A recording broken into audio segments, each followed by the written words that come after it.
Hi friends, ನಾನು last ವಿಡಿಯೋದಲ್ಲಿ ನೋಡಿರ್ಬೋದು. ನಾವು ನರ್ಸರಿಗೆ ಹೋಗಿದ್ದೇವೆ, ಗ್ರೀನ್ ಹೌಸ್ ಹೋಗಿದಾಗ ಅಲ್ಲಿಂದ ಸಸಿನ ತರ್ತೀವಿ ಅಂತ ಹೇಳಿದ್ದೇವಲ್ಲ, ಅಲ್ಲಿಂದ ಸಸಿನ ತಂದು ನಾವು ಕೂಡ ಮನೆಯಲ್ಲಿ ಹಚ್ಚಿದ್ದೀವಿ. ನೋಡ್ಬೋದು,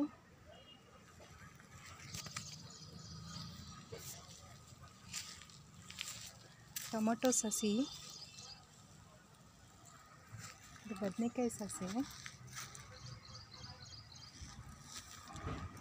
ಇದು ಕೂಡ ಟೊಮೊಟೊ ಸಸಿನೇ.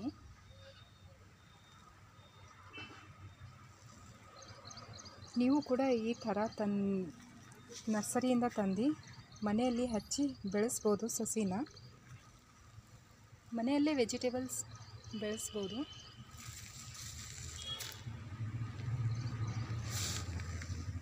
ಈ ಥರನ ಹಚ್ಬೋದು. ನೋಡ್ಬೋದು, ಇನ್ನೂ ಸಸಿ ಇವೆ, ಹಚ್ಚಬೇಕು. ಈ ಥರ ಟ್ರೇಯಲ್ಲಿ ತಂದಿದ್ದೀವಿ, ಒಂದೊಂದು ಟ್ರೇ ತಂದಿದ್ದೀವಿ, ತಂದು ಹಚ್ಚಿದ್ದೀವಿ. ಹಾಗೆ ಚೆಂಡು ಹೂವಿನ ಸಸಿ ಕೂಡ ತಂದಿದ್ದೀವಿ. ನೋಡ್ಬೋದು, ಮಗ್ಗಿ ಬಿಡ್ತಾ ಇದೆ.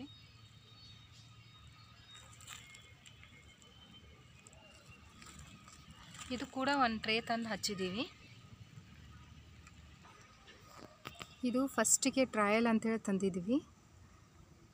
ತಂದಾಗ ಭಾಳ ಚಲೋ ಬರ್ತಾಯಿದೆ. ನೋಡ್ಬೋದು, ಮಗ್ಗಿ ಹೂವು ಕೂಡ ಬಿಡ್ತಾಯಿದೆ.